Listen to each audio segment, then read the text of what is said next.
Guys, welcome to my channel possible education hub. अगर आप लोग इस चैनल पर नए हैं तो सबसे पहले इस चैनल को सब्सक्राइब कर दीजिए, साथ में बेल आइकन को प्रेस कर दीजिए ताकि आपको लेटेस्ट वीडियो का नोटिफिकेशन जल्द से जल्द मिल जाए। तो चलिए शुरू करते हैं गाइस हमारी आज की वीडियो, जिसका टॉपिक है थ्योरी ऑफ सोशल लर्निंग, जिसको हिंदी में कहते हैं हम लोग सामाजिक अधिगम का सिद्धांत। So let's make it possible for you. चलिए बनाते हैं इस चीज को आपके लिए संभव। और इसके जो एक्सपोनेंट हैं, प्रतिपादक हैं, वो है mister Albert Bandura and he was a Canadian citizen. और इन्होंने जो लर्निंग की जो हमारी थ्योरीज़ हैं उसमें बियॉन्ड द चीज़ों को लेकर के गए। और उनका जो एक फेमस जो इनका एक्सपेरिमेंट है, जो बोबो डोल का जो इनका एक्सपेरिमेंट है, वो one of the most important है। उस चीज़ को हम लोग डिस्कस करेंगे डिटेल में। चलिए सबसे पहले इनके हिसाब से देख लेते हैं इनकी थ्योरी क्या कहती है। सबसे पहले ये कहती है person lives in the society and he learns everything while staying in the society. कहने का मतलब ये है कि एक इंसान जो कुछ भी सीखता है वो कहाँ से सीखता है, अपने समाज से सीखता है।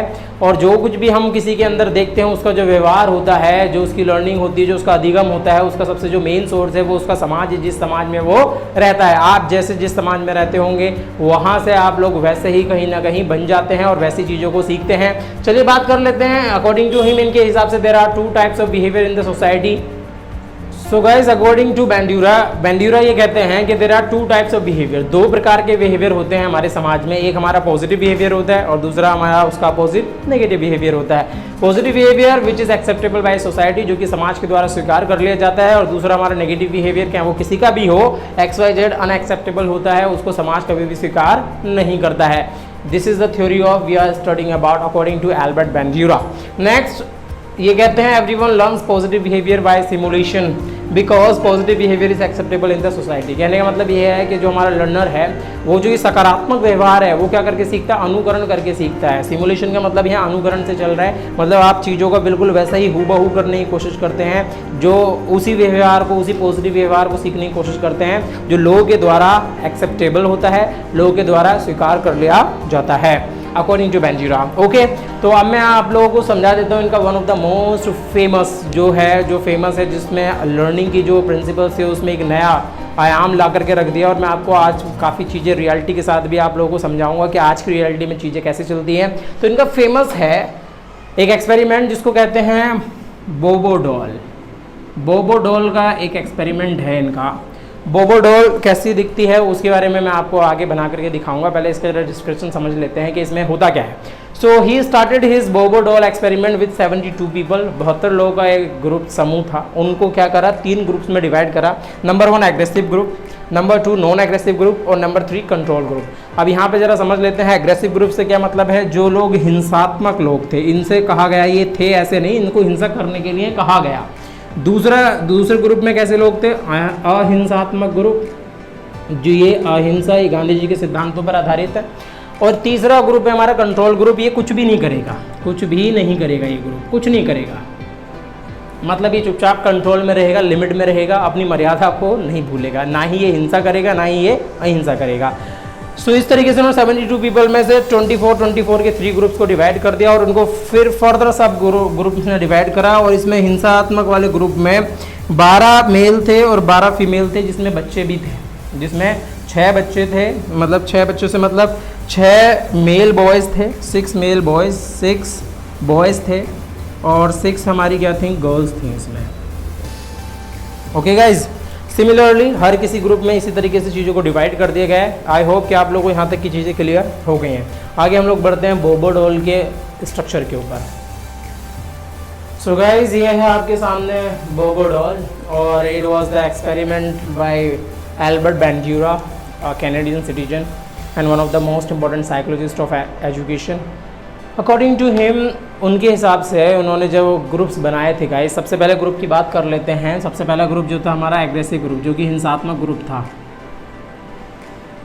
उस ग्रुप को सबसे पहले ग्रुप में भेजा गया जहाँ पे बहुत सारे खिलौने रखे गए थे और उन खिलौनों में सबसे एक खिलौना कौन भी था, बोबो डॉल भी थी। तो उन्होंने क्या किया, सबसे पहले जो एग्रेसिव ग्रुप था, क्योंकि वो एग्रेसिव ग्रुप था, उनको एग्रेशन शो करना था, तो सबसे पहले उस रूम के अंदर जो बड़े थे, मतलब जो एज में उनके बड़े थे, जो उनसे ज़्यादा बड़े थे, जैसे 24 से 25 साल के लोगों को, 25 से 30 साल के लोगों को इसके बीच में शामिल किया गया था, जो लेडीज़ और जो जेंट्स थे। बाकी बच्चों का एज ग्रुप हमारा 3 से 4 साल, अलग अलग ग्रुप एज ग्रुप के बच्चे 3 से 4, 4 से 5, बस ये 2 एज ग्रुप के बच्चे 3 से 4, 4 से 5, बस ये 2 एज ग्रुप के बच्चे थे इनमें शामिल, लड़के और लड़कियों को मिला करके। और सबसे पहले जैसे ही वो लोग रूम में एंटर करते हैं, एग्रेसिव ग्रुप के जो मेल्स हैं वो इसको क्या करना शुरू कर देते हैं, वो बोबो डॉल को उठाते हैं और बोबो डॉल को क्या करना शुरू कर देते हैं, मारना शुरू कर देते हैं। कोई इसको इधर उठा के पटकता है, कोई इधर उठा के पटकता है। मैं आप लोगों को बता देता हूँ, बोबो डॉल एक ऐसी डॉल होती है जिसको आप किधर से भी हिट कर लीजिए, वो कभी भी नीचे नहीं गिरती और वापस आकर के खड़ी हो जाती है। It depends on the centre of mass, क्योंकि ये फिजिक्स के ऊपर बनाई हुई एक चीज़ है। मतलब यहाँ इसका सेंटर ऑफ मास इसके बेस में रहता है, सेंटर ऑफ मास होता है वो उसके बेस में रहता है और हाई वेट नीचे रहता है। इसकी वजह से आप इसको किधर भी हिट कर लीजिए, तो इसकी वजह से ये हमेशा क्या रहती है, स्टैंडिंग पोजीशन में, सीधी पोजीशन में रहती है, कभी भी नीचे ले डाउन नहीं होती है। तो उन्होंने क्या करना शुरू करा, इसको मारना शुरू करा, उसको उठा के पटकना शुरू कर दिया, फेंक दिया। लेकिन ये सारी की सारी चीज़ें कौन ऑब्जर्व कर रहा था, ये जो 3 से 4 और 4 से 5 साल के बच्चों के सामने सारी की सारी चीज़ें चल रही थी। सिमिलरली मैंस ने ऐसा किया, उसी के साथ में वीमेंस भी आती हैं, फीमेल्स भी आती हैं और इस बोबो डॉल के साथ में बिल्कुल सेम रिपीटेशन करती हैं, क्योंकि वो ग्रुप ही ऐसा था, एग्रेसिव ग्रुप था। जब बारी आती है गाइस, जब मौका मिलता है किसको, उस ग्रुप के बच्चों को, तो उस ग्रुप के बच्चे भी क्या करना शुरू कर देते हैं, इस बोबो डॉल को उठा करके फेंकना शुरू कर देते हैं, मारना शुरू कर देते हैं। और वो जो एल्डर जो पर्सन थे उन्होंने किया था बिल्कुल वैसा ही एग्रेशन, वैसा ही गुस्सा, वैसा ही एंगर वो भी शो करते हैं किसके खिलाफ, इस बोबो डॉल के खिलाफ। ओके गाइज, तो it was the experiment with aggressive group. Next group आता है, हम लोग नेक्स्ट ग्रुप की बात कर लेते हैं, जो कि गांधी जी वाला ग्रुप है, मतलब अहिंसा वाला ग्रुप है, जो हिंसा नहीं करता है, नॉन वायलेंस वाला ग्रुप है, जो एग्रेसिव नहीं है, नॉन एग्रेसिव ग्रुप आता है। और नॉन एग्रेसिव ग्रुप क्या करना शुरू कर देता है, उस ग्रुप के जो लोग हैं, मतलब जो उसके जो एल्डर पर्सन हैं, जो बड़े बड़े लोग हैं, जो एज ग्रुप में, जिनका एज ग्रुप बच्चों से बड़ा है, वो आकर के इसको क्या करना शुरू कर देते हैं, प्यार करना शुरू कर देते हैं। कोई इसके सर में हाथ फिराता है, कोई इसको उठा कर गोदी में रख लेता है, कोई इसको, मतलब कहने का मतलब यह है कि वो किसी तरीके के वायलेंस शो नहीं करते हैं। और जब यही चांस जब उस ग्रुप के बच्चों को मिलता है, उस ग्रुप के लड़के और लड़की दोनों को मिलता है, उस एज ग्रुप के जो जिनकी एज 3 से 4 और 4 से 5 साल की है, तो वो भी बिल्कुल सेम वैसा ही इमिटेशन करते हैं, वैसा ही सिमुलेशन दिखाते हैं और वो भी इस बोबो डॉल को क्या करने लग जाते हैं, प्यार करने लग जाते हैं। और वैसा ही बिल्कुल जैसा उनके बड़ों ने जैसा बिहेवियर शो करा, वैसा ही बच्चे भी करते। जब उस रूम में कंट्रोल ग्रुप को भेजा जाता है, तो कंट्रोल ग्रुप जिसमें बिल्कुल सिमिलर एज ग्रुप के बच्चे हैं और बड़े हैं, तो जब वो लोग जाते हैं उस ग्रुप में, तो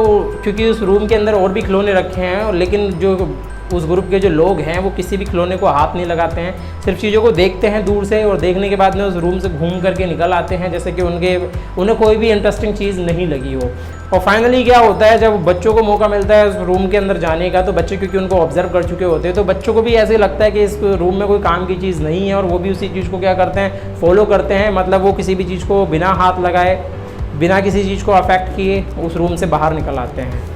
तो it was the experiment, famous experiment of Bobo doll by Albert Bandura, और ये one of the most important learning principle है जो कि बहुत कुछ सिखाता है गाइस हमें। चलिए आगे बात कर लेते हैं पहले इसके स्टेप्स की, फिर रियलिटी के साथ इस चीज़ को कंपेयर करेंगे। नंबर 1, देयर आर 4 स्टेप्स इनके इस थ्योरी में, इस लर्निंग प्रिंसिपल में 4 स्टेप हैं। नंबर 1 अटेंशन, इसमें ये कहता है कि जो हमारा लर्नर है वो क्या करता है, अटेंशन रखता है, अपना क्या करता है, ध्यान लगाता है चीज़ों को, कि किन चीज़ों को हमें लाइफ में आदर्श मानना है, कि जो आइडियोलॉजी सेट करती है उसके लिए वो क्या करता है, पे अटेंशन देता है, अपना ध्यान केंद्रित करता है। दूसरा हम लोग बात कर रहे हैं एजम्पशन की बात चल रही है यहाँ, धारण से है, मतलब वो क्या करना शुरू कर देता है, किसी ना किसी चीज़ को क्या करना है, आइडियल मान करके, अपनी आइडियोलॉजी समझ करके उस चीज़ को एमुलेट करना शुरू कर देता है। कहने का मतलब यहाँ ये है कि अगर उसको ये लगने लग जाता है कि हाँ भाई सकारात्मक बिहेवियर से ही चीज़ें हो सकती हैं, तो वो पॉजिटिव साइड की तरफ बढ़ने लग जाता है। और कहीं उसको अगर उसका जो आइडियल है वो क्या हो जाता है, नेगेटिव बिहेवियर हो जाता है, नकारात्मक बिहेवियर हो जाता है, तो उसकी तरफ क्या करना शुरू कर देता है, उसको एमुलेट करना शुरू कर देता है। थर्ड हम लोग बात करते हैं रिप्रेजेंटेशन पुनः प्रस्तुतिकरण। और इस कंडीशन में क्या होता है गाइस, कि जब उसको मौका मिलता है, सो गाइस जब एक पर्सन को मौका मिलता है क्या करने का, एक अच्छे बिहेवियर को और जो बुरा बिहेवियर है उन दोनों को क्या करने का, रिपीट करने का, तो वो जैसे जिसकी कंडीशन होती है, अगर कोई किसी ने पॉजिटिव साइड उसके अंदर है, पॉजिटिव बिहेवियर है, तो वो हमेशा पॉजिटिव बिहेवियर को क्या करेगा, रिपीट करना स्टार्ट कर देता है। सिमिलरली दूसरे हैंड की तरफ बात कर लेते हैं, तो अगर एक बंदा, ये एक पर्सन, एक हमारा लर्नर, अगर वो नकारात्मक व्यवहार से प्रभावित है, तो वो उसी नकारात्मक व्यवहार को रिप्रेजेंट करना शुरू कर देता है। नेक्स्ट हम लोग बात करते हैं रीइंफोर्समेंट की, इसकी बात चलिए। पुनर्वलन रीइंफोर्समेंट बहुत ज़्यादा ज़रूरी होता है गाइस एक लर्निंग प्रोसेस में। क्यों? क्योंकि जो हमारा लर्नर है वो इस चीज़ का भूखा होता है, किसका गाइस, पुनर्वलन, मतलब रीइंफोर्समेंट की बात हो रही है। सो गाइस रीइंफोर्समेंट की बात चल रही है तो ये भी दो टाइप का होता है। नंबर एक हमारा पॉजिटिव और नंबर दो हमारा कैसा नेगेटिव। आपको पता है जो पॉजिटिव रीइंफोर्समेंट होता है वो हमेशा सकारात्मक कार्यों के लिए दिया जाता है और अच्छे अच्छे कार्यों के लिए भी हम लोग क्या देते हैं, रीइंफोर्समेंट देते हैं। और नकारात्मक कार्यों के लिए जो नेगेटिव वर्क होते हैं उनके लिए भी क्या दिया जाता है, रीइंफोर्समेंट दिया जाता है। उनको डांटा जाता है, उनको रोका जाता है, पनिशमेंट भी दी जाती है। रिवॉर्ड और पनिशमेंट के तौर पर हम लोग रीइंफोर्समेंट को आंकते हैं। और यही वो 4 स्टेप्स हैं किसके, एल्बर्ट बेंड्यूरा के, किसके, थ्योरी ऑफ सोशल लर्निंग के। वो यही मानते हैं फाइनली कि जो हमारा लर्नर है वो इसी समाज में रह करके सारी चीज़ों को सीखता है। अब इन्होंने ये जो इनका जो एक्सपेरिमेंट था बोबो डोल वाला, इसके बाद से इन्होंने जो क्वेश्चंस उठाए उसके बाद से आप लोग जरा समझिए और ध्यान दीजिए इस चीज़ को कि क्या आप लोग ये चेक करते हैं कभी भी कि आपके बच्चे एक टीवी प्रोग्राम्स में किस तरीके के प्रोग्राम्स देख रहे हैं। एक रिसर्च में साबित हो चुका है कि एक 14 ईयर्स ओल्ड, एक 14 साल का बच्चा टीवी पर जब वो अपना टेलीविज़न टीवी सेट देखता है तो उसमें मोर देन 25,000, वो 25,000 से ज़्यादा क्या देख चुका होता है, मर्डर देख चुका होता है। कहने का मतलब ये है कि जो हमारा जो सोशल प्लेटफॉर्म है जिसको हम लोग टीवी जो हमारे घर तक पहुंच चुका है, हम लोग आप इंडियन अप्रोच की बात कर लेते हैं, मैं फॉरेन अप्रोच की बात नहीं कर रहा हूँ, इंडियन अप्रोच की बात मैं करता हूँ। और मुझे ये बात का जवाब दीजिए आप लोग कि जब आपके बच्चे टीवी देख रहे होते हैं तो आप में से कितने लोग उनके प्रोग्राम सेट करके रखते हैं कि बेटा आपको सिर्फ यही प्रोग्राम देखने हैं, या कितने लोग ऐसे हैं कि संडे के दिन हैं और आज तो टीवी का रिमोट बच्चों के हाथ में दे दिया जाता है और बच्चे उस संडे के दिन क्या देख रहे हैं टीवी में, क्या नहीं देख रहे हैं, कितना एग्रेशन देख रहे हैं, कितनी हिंसा, कितना वायलेंस देख रहे हैं, इस चीज़ के ऊपर आपको कोई इम्पैक्ट नहीं पड़ता।